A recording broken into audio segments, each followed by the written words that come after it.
Olá, tudo bem? Estamos aqui novamente com o nosso Conversa na Margem Esquerda e aquela conversa que se estendeu muito, né?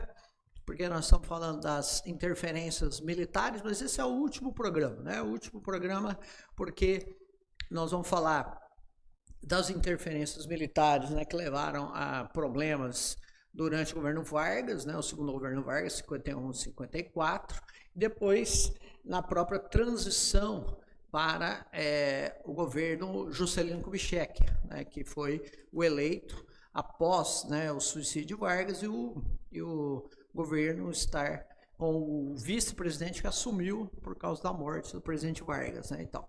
E depois, então, a gente encerra, né, essa nossa série de programas exatamente porque depois é o golpe militar, né, de 64, e é isso aí, a gente já tem muitas interpretações, muitos programas gravados por aí, né, e tal, mas aí a gente vai falar hoje, então, exatamente dessa crise militar, né, porque o próprio presidente Vargas, ele já assumiu uma crise militar, né, porque a eleição dele em outubro de 1950, ela teve uma pressão já dos militares para que o próprio Getúlio não fosse candidato. A gente citou no programa passado, né, uma frase do opositor, né, do líder da UDN, um jornalista, né, chamado Carlos Lacerda, que falou que o Vargas não deveria ser candidato, se fosse candidato não deveria ganhar, se ganhasse não deveria, né, assumir-se, e se assumisse não deveria governar, né, deveria, né, os militares deveriam dar um golpe. Então,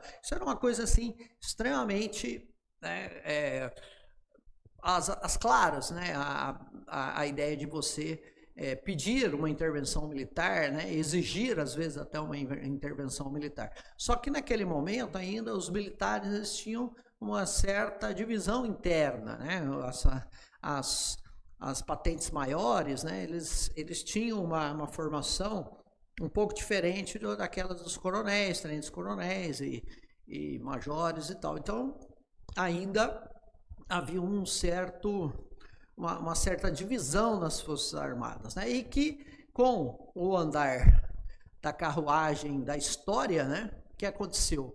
Principalmente quando os militares assumiram o governo, eles, em 1964, né, eles acabaram fazendo com que houvesse um controle rígido do próprio ensino militar, né? Então, dentro das academias militares, eles controlam toda a informação, principalmente a informação histórica, né, que é passada para os cadetes, né, para os futuros oficiais, seja do Exército, seja da Marinha, seja da Aeronáutica, né? Inclusive, um dos grandes problemas que a presidenta Dilma teve e que, sem dúvida nenhuma, fez com que houvesse um peso muito grande para o golpe que ela sofreu, né, com aquela aura né, aquele disfarce de impeachment, né, que foi na verdade um golpe, que a presidenta Dilma ela efetivou a chamada Comissão da Verdade, né, que é uma comissão, a Comissão Nacional da Verdade, que também nós tivemos algumas estaduais aí da verdade também, né, e estabeleceu o que se entendia que foi feito durante o governo militar no sentido de prisões arbitrárias, torturas e morte e tudo mais, né, e isso contribuiu para ela ser mal vista pelos militares, né? Até porque ela também era uma ex-guerrilheira, né? Que participou de grupos armados contra a ditadura militar, foi julgada, foi presa, né? Tal, cumpriu pena dada por um tribunal militar. Então, a presidenta Dilma, além de fazer as comissões da verdade, ela também instituiu a possibilidade, né, de mudar o currículo do ensino, principalmente no ensino de história, das academias militares, formação de cadetes, né, das Forças Armadas, e que seriam, então, são, né, os cadetes os futuros oficiais, né, das Forças Armadas brasileiras, né, e não houve, né, nenhum tipo de possibilidade de mudança disso, apesar do governo querer essa mudança, né? E os militares se colocaram extremamente contrários, né?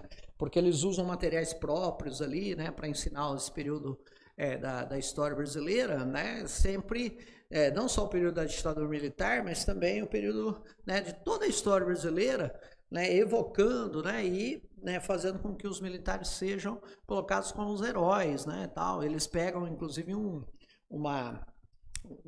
acontecimento histórico, né, um fato histórico da expulsão dos holandeses no Brasil, né, que nós temos as duas ali em Pernambuco, né, as duas batalhas dos Guararapes, como o ponto inicial da formação do Exército Brasileiro, né, onde nós tivemos a reunião ali a partir de 1645, né, tivemos a união de pessoas, inclusive interracial, né, de um exército interracial formado por indígenas, né, formado pelos próprios portugueses e também, né, por negros escravizados, né? Então isso aí eles tentam passar a ideia da formação do Exército Brasileiro como algo que tem a ver com a própria essência brasileira, né? Que é a união harmoniosa das raças e tal, etc.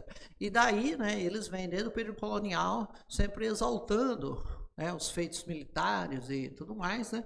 E os feitos militares muitas vezes eram repressão mesmo aos movimentos sociais, né?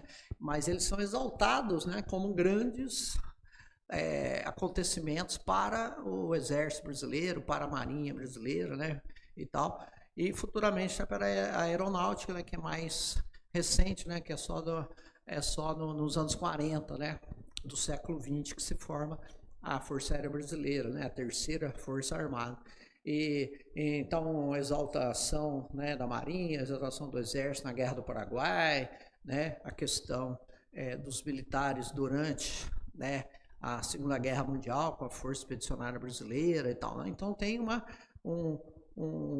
formação que não tem a ver com a ciência histórica, né, no sentido de que você abra esses fatos, né, para várias interpretações divergentes, né, diferentes e tal, né, onde também não há estudos propriamente baseados em documentos, né, e tal, e é sempre aquela exaltação. Um dos grandes problemas que a presidenta Dilma teve, que inclusive hoje é aniversário da presidenta Dilma, né, hoje é dia 14 de novembro, né, então uns parabéns aí para a nossa sempre presidenta Dilma Rousseff, né, e ela então teve esse problema realmente com a questão dos militares. Por quê? Porque ela tentou fazer com que a formação, né, principalmente essa formação histórica, né, formação ideológica, né, das Forças Armadas fosse modificada, que tivesse uma interferência, né, dos civis aí, né, principalmente do Ministério da Defesa, mas isso acabou não acontecendo e acabou gerando um atrito muito grande da presidenta Dilma com os militares em geral, o que foi fundamental também, né, além de outros fatores, claro, né, então, que não cabe aqui nesse momento analisar, mas que foi um dos fatores fundamentais para o golpe que ela sofreu, né, travestido de legalidade de um processo de impeachment, né, tal, que a Constituição bem trata, né, tal, mas que hoje, né, com o distanciamento histórico ali, né, que esse foi em 2016, nós estamos em 2023, né, já percebemos tudo, né, que isso realmente foi toda uma trama, né, que foi sendo levada por várias instituições, né, do próprio Estado brasileiro, né, as Forças Armadas, o Supremo Tribunal Federal, o Congresso Nacional, e também de outras instituições fora do Estado brasileiro, como a grande mídia, né, e tal, e tudo mais, né, parte do Poder Judiciário, parte do Poder, né, também do Executivo, né, do Ministério Público, né, e tudo mais, então nós realmente temos essa questão aí.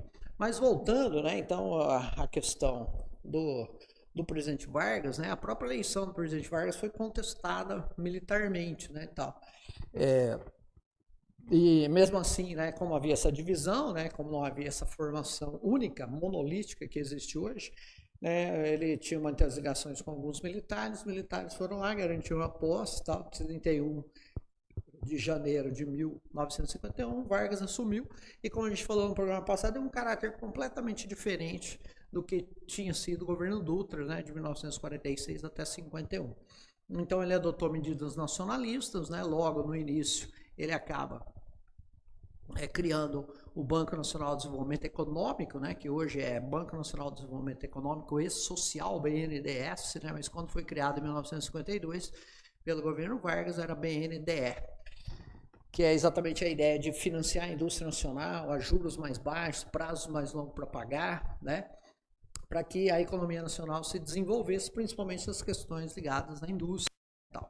E logo depois, inclusive, né, ao contrário do que fez o Marechal Dutra, né, como presidente, ele não só não combateu, né, o movimento da campanha do Petróleo é Nosso, como ele também deu guarida, né, e fez com que houvesse, devido a toda a campanha do Petróleo é Nosso, né, ele fez a lei, né, de criação da Petrobras, que foi promulgada no dia 3 de outubro de 1953. Né? Então Vargas deu um caráter bastante nacionalista, né, ao governo, né, e também ele deu muita força para o sindicato, né, dos trabalhadores, né, que com isso acabaram movendo muitas greves durante o seu governo, e o governo, de uma certa forma, né, ficava ao lado, né, dos trabalhadores nessas greves e tudo mais, né. Tinha como ministro do Trabalho, né, o João Goulart, que era um seu apadrinhado político, que vinha lá de São Borja também, né, que era um presidente nacional do PTB e tudo mais, e o João Goulart acabou também atraindo todo o ódio, né, dessa cúpula militar, da mídia e também da própria classe dominante brasileira por, teoricamente, dar força aos sindicatos, às greves e tudo mais, né? E isso fez com que o João Goulart, juntamente com Vargas, fosse uma pessoa, né, bastante odiada por esses setores, né? Classe dominante, mídia, classe média, né? Militares, né, que viam na ação dos sindicatos um avanço do comunismo no Brasil e tudo mais, né? Então, isso fez com que o João Goulart se tornasse também uma persona não grata para essas pessoas que também já odiavam, e essas classes, né, e essas instituições e tudo mais que odiavam Getúlio.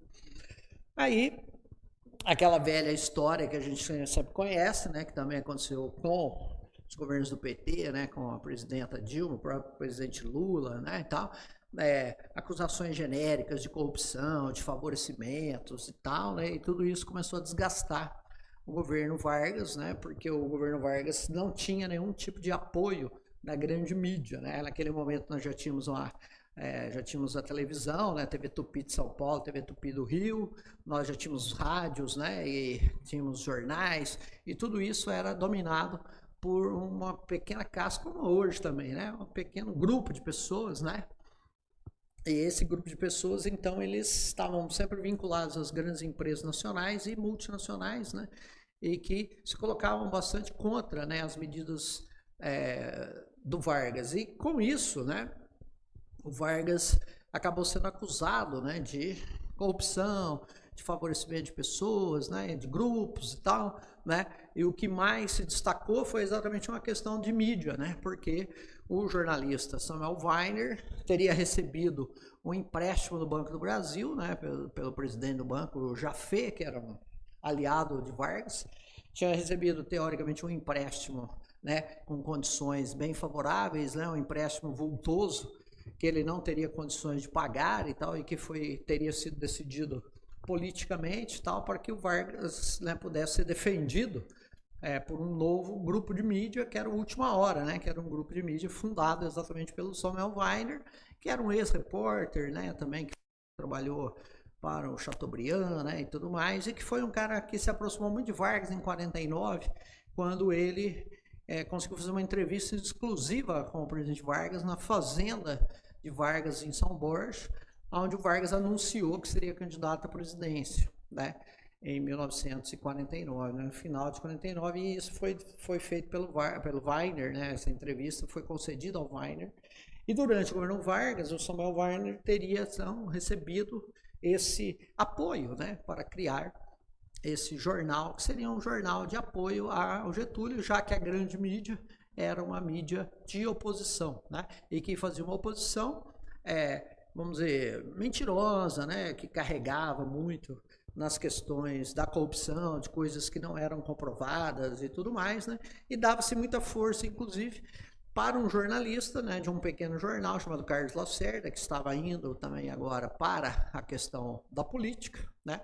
O Lacerda aparecia em vários programas, inclusive de televisão, né, programas de rádio e tal, dando entrevistas e atacando de uma maneira sórdida, né, de uma maneira mentirosa, de uma maneira de invenção, né, o que se chama hoje de fake news, né, contra o Vargas, insuflando então a população contra o presidente da República, né, com teorias de corrupção que não eram comprovadas. Tanto é que até se abriu a questão da mídia, né? Foi bastante importante para o Weiner, né? Porque abriu-se uma CPI, né? Para uma CPI do última hora, como foi chamada, né? E lá o Samuel Weiner conseguiu provar que ele recebeu um dinheiro completamente legalizado de empréstimo do Banco do Brasil, né? E tal, sem nenhum tipo de irregularidade. E além de tudo, comprovou por números, né, que os jornais que faziam oposição ao Vargas também tinham recebido empréstimos, teriam recebido também pagamentos de propaganda governamental e tal, e muito maiores do que o Última Hora, né? Então, na realidade, o próprio jornal do Carlos Lacerda, que era um pequeno jornal, né, tal, que ele tinha, né, era uma circulação ridícula de menos de 20 mil, né, exemplares por dia, né, que era lá praticamente só no Rio de Janeiro, né, a tribuna da imprensa, né, que ele criou lá, né, e também recebeu dinheiro do Banco do Brasil, do governo e tudo mais, né. Então, eles inventavam as crises, né. Agora, Lacerda, efetivamente, né, nas suas pregações nas rádios, né, porque ele ia em várias rádios, né, mesmo rádios concorrentes, ele estava lá fazendo propaganda contra o Vargas, né, e tal, porque as rádios eram concorrentes, mas todas contra o Vargas. Televisão, ele ia lá toda noite dar entrevista e tudo mais, né, e aí aconteceu que no dia 5 de agosto de 1954, o jornalista Carlos Lacerda, então, que era uma espécie de símbolo da oposição a Vargas, ele sofreu um atentado contra a sua vida. Né, ele estava chegando juntamente com o filho dele, né, que na época era um jovem, assim, de talvez uns 15 anos e tal, e um major da aeronáutica, né, que era muito ligada a ele, né, os militares como um todo, né, e principalmente a aeronáutica. Ele estava chegando em casa e ele acabou, né, sendo vítima, né, de um atentado, onde ele foi ferido no pé. O dele nada sofreu, né? E o major Rubem Vassos, que era o major, né, da aeronáutica, que estava acompanhando o Lacerda, acabou morrendo, né, no atentado no dia 5 de janeiro de 1954. Então, aí levou-se toda uma investigação, né, de maneira ilegal, né, que não foi feita pela polícia, pelos próprios militares da aeronáutica e tudo mais, que instalaram, né, um QG de investigação no aeroporto do Galeão, lá no Rio de Janeiro, né, na base aérea do Rio de Janeiro, onde eles levavam as pessoas, né, e faziam com que as pessoas passassem um constrangimento muito grande ali para serem ouvidas, né, e que, né, chegou-se à conclusão de que quem mandou matar o Lacerda, né, e que acabou matando o Major Vaz, foi o chefe da guarda pessoal do Getúlio Vargas, né, um indivíduo chamado Gregório Fortunato, que era um cara que acompanhava a família Vargas desde da fazenda lá, né, em São Borja e tal, que era um cara que era ligado principalmente ao irmão, né, de Vargas, Benjamin Vargas. E o Vargas, então, quando assumiu a presidência em 1951, ele criou essa guarda pessoal dele, né, chefiado pelo irmão Benjamin, mas que na realidade o chefe executivo era o Gregório Fortunato, né? O Gregório Fortunato, então, teria sido o cara que contratou, né? Efetivamente foi o cara que pegou dois indivíduos, né? Dois ex-participantes da guarda pessoal e os contratou para matar o Lacerda e que eles acabaram não sendo, né, não tendo sucesso e acabaram matando o major da aeronáutica, né? E aí, devido então a essa ligação direta, né, do chefe da guarda pessoal do Getúlio com a tentativa de assassinato do maior opositor dele, né, o que acabou acontecendo? Criou-se aí uma celeuma, né, onde Vargas tinha que renunciar ao cargo, né, e tal. E aí, o Gregório Fortunato foi preso, assim como, né, os assassinos do Major Vaz foram presos e tal, e começou uma pressão militar muito grande, né?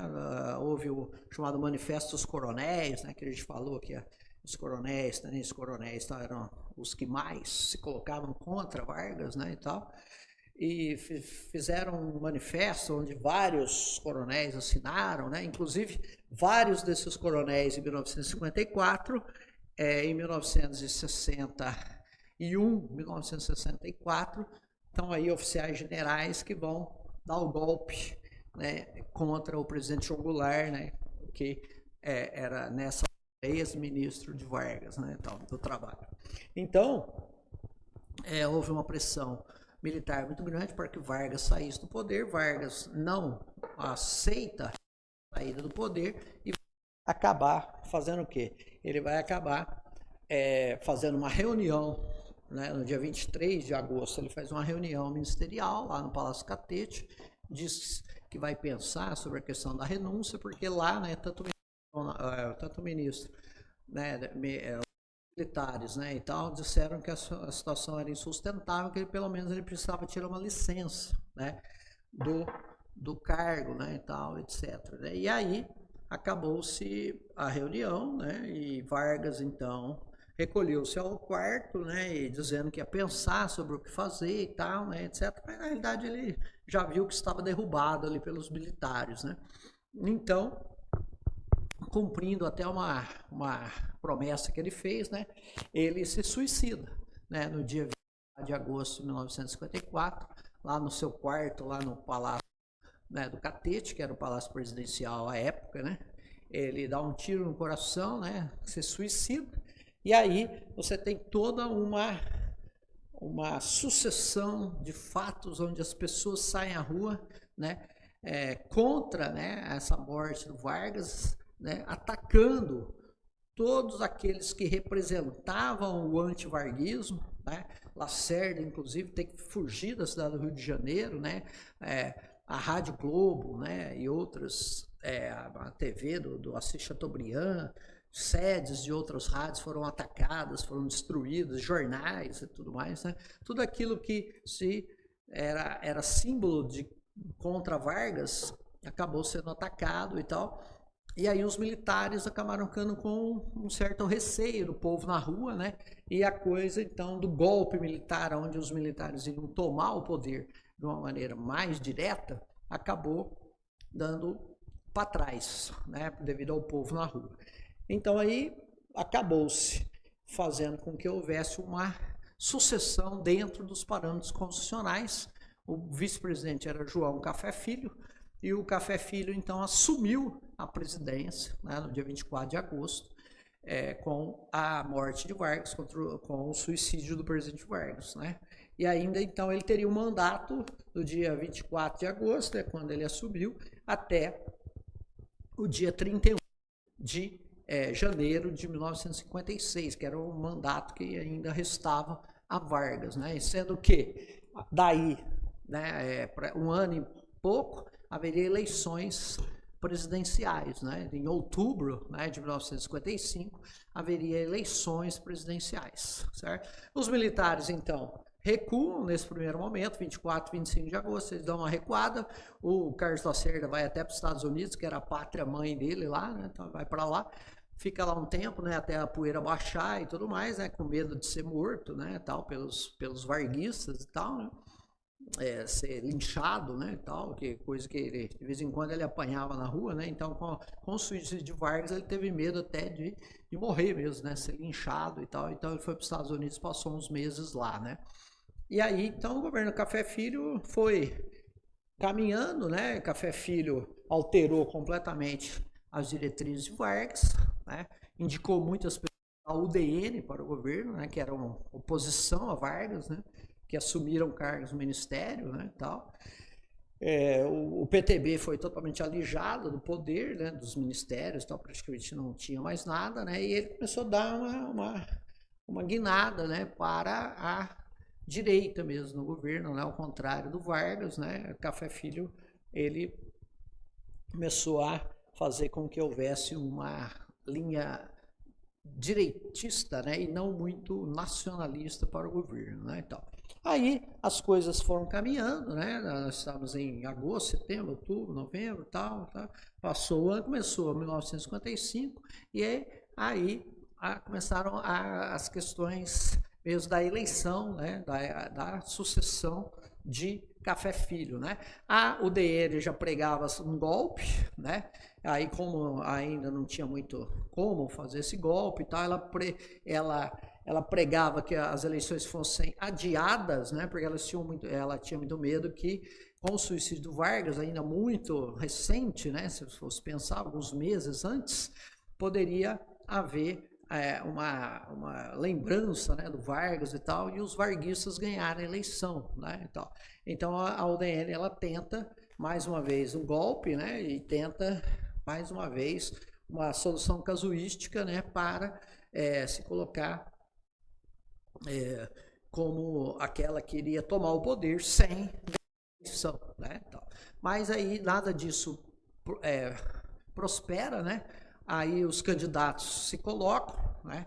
Aí aparece como um candidato, né, o governador de Minas Gerais, Juscelino Kubitschek, pelo PSD, né, e tendo como seu vice-candidato, né, vice-presidente, candidato a vice-presidente, João Goulart, que tinha sido ministro de Vargas até 1953, né, toda aquela crise, né, das greves e tal, etc. Né? Então eles aparecem como uma chapa varguista, né? Que estava lá porque Juscelino, apesar de não ser um cara totalmente ligado a Vargas, ele apoiava, né, as medidas de Vargas e tal, né, e tudo mais, né? Então o PSD era um partido de tradição varguista, assim como o PTB, e eles se aliaram, né? Então, e a UDN então acaba não lançando candidato diretamente, apoia também, né, um ex-militar, né, um militar chamado Juarez Távora, que participou lá do início da Revolução de 30 e tal, e que ao longo do caminho foi indo para a direita, né, tal. E a UDN acaba também indicando um mineiro também, né, para ser o candidato a vice, porque naquela época, entre 1946, né, 45 nas eleições, até 1960, todas as eleições presidenciais brasileiras ali, elas tinham, né, como regra, primeiro que a eleição era o mais votado, não havia aquela questão de 50% dos votos mais um voto para ser eleito, ou segundo turno com os dois mais votados. Não existia isso na Constituição de 1946, que regrava, né, os pleitos aí, né? E uma outra característica também diferente das que nós temos hoje é que os candidatos a vice-presidente, eles eram votados também diretamente. Então havia um lugar na cédula onde você votava para presidente, aí você colocava um X ao lado do nome daquele que você queria que você estava votando no presidente. E do outro lado, para vice-presidente, você também escolhia. E você podia escolher livremente, né? Os candidatos formavam chapas, né? Que nem Juscelino e João Goulart, é uma chapa, né? Juarez Távora e Milton Campos, é outra chapa.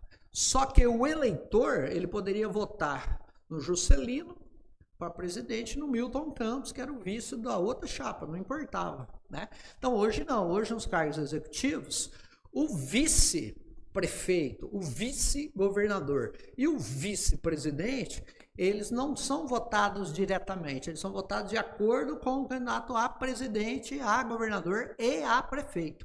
Então eu voto no prefeito, indiretamente eu estou votando no vice dele da chapa. Nessa época, nas eleições de 45, 50, 55, 60, não foi assim, né? Os eleitores votavam no candidato a presidente, votavam no candidato a vice-presidente, né? Assim como também governador e tal, e vice-governador. Então, o que acabou acontecendo? As eleições ocorreram E o Juscelino Kubitschek ganhou as eleições com 3.100.000 votos, né? Tendo como seu vice o próprio João Goulart, que era o seu candidato na chapa, com 3.600.000 votos. Venceu o Juarez Távora, né, o Juscelino, e venceu o Milton Campos, o João Goulart. Então foram eleitos presidente e vice. E aí, então, se instalou mais uma crise, né, no país. Por quê? Porque a UDN, mais uma vez derrotado pela terceira vez, não aceitou a derrota, né, e já começou a pregar o golpe contra a posse do Juscelino, né? Então eles diziam que Juscelino e João Goulart não poderiam tomar posse, estavam mobilizando os militares para isso. E eles acabaram encontrando ali uma forma de dar um golpe, né? Como?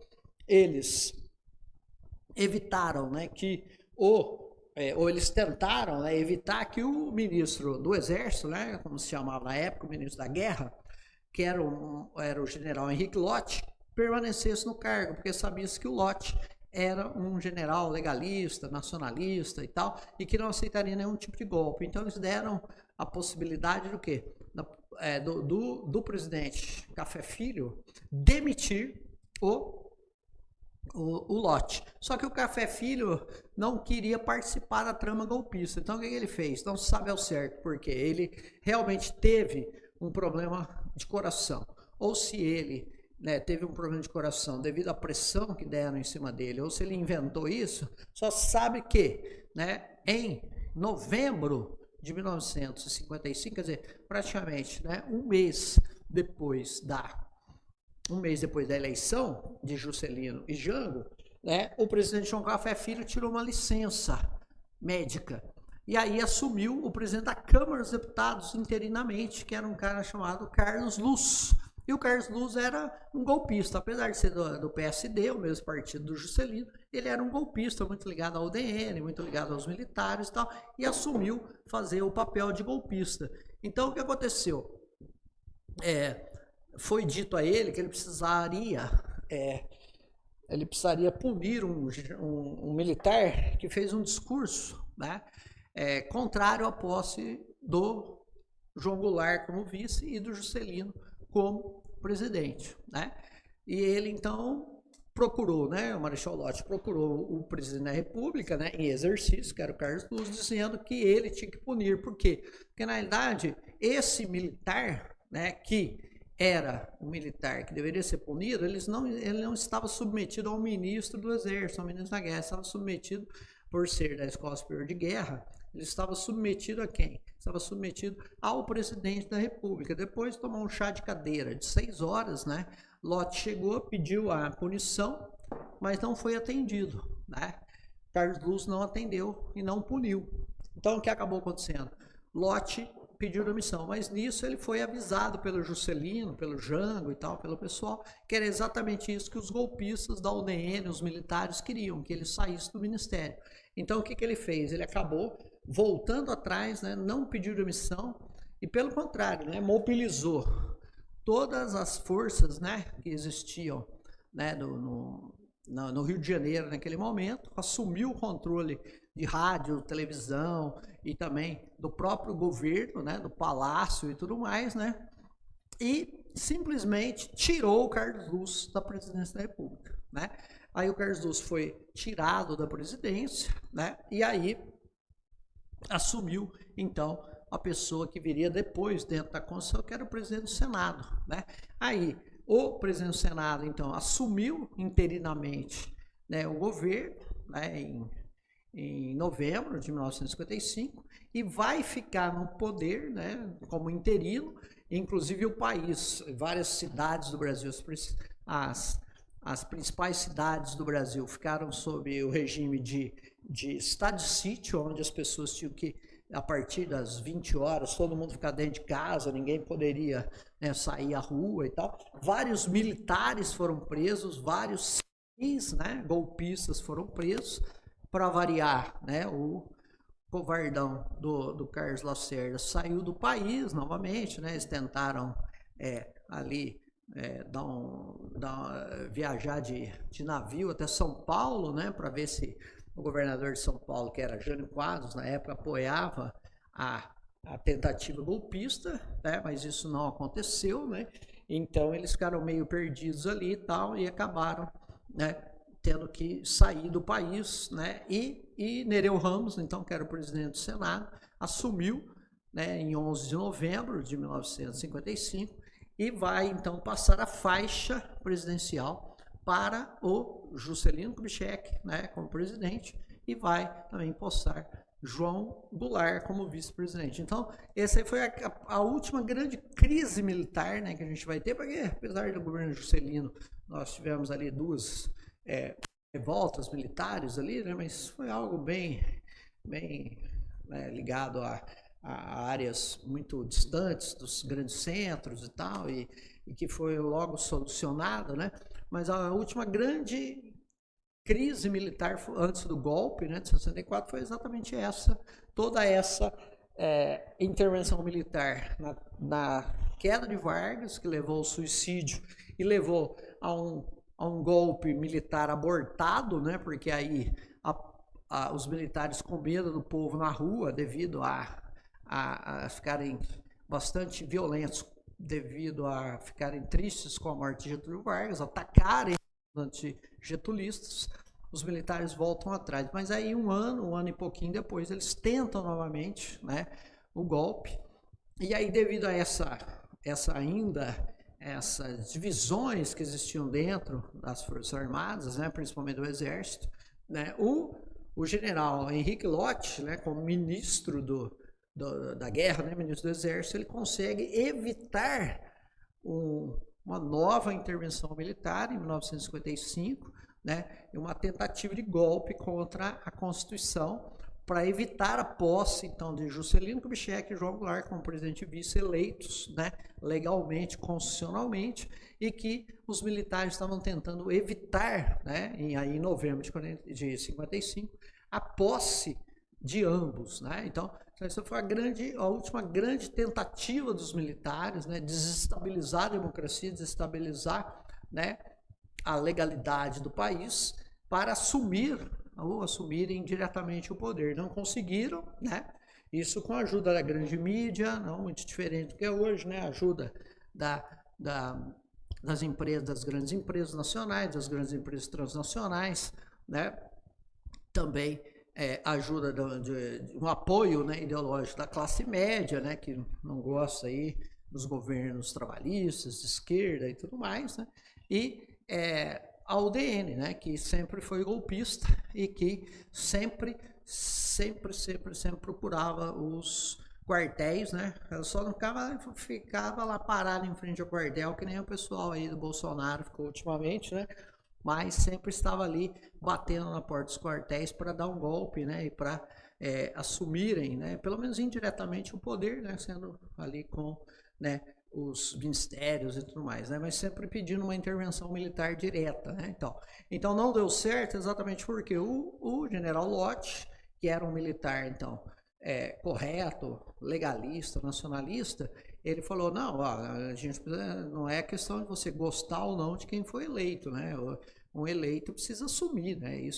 Por isso que ele era um legalista, né? Dentro da tradição legal, da lei, né? E ordem do país. Então, ele conseguiu, devido à sua autoridade, né? E tudo mais, ele conseguiu evitar, né? Em novembro de 55, ele conseguiu evitar essa intervenção militar direta, né? Que já tinha sido a segunda em um ano e 2 meses, 1 ano e 1 mês, né? Que tentaram assumir com a queda do Vargas e o suicídio, não conseguiram e tentaram assumir depois em 55, evitando a posse do Juscelino Kubitschek e do João Goulart. Então, os militares continuarão ali tramando, né?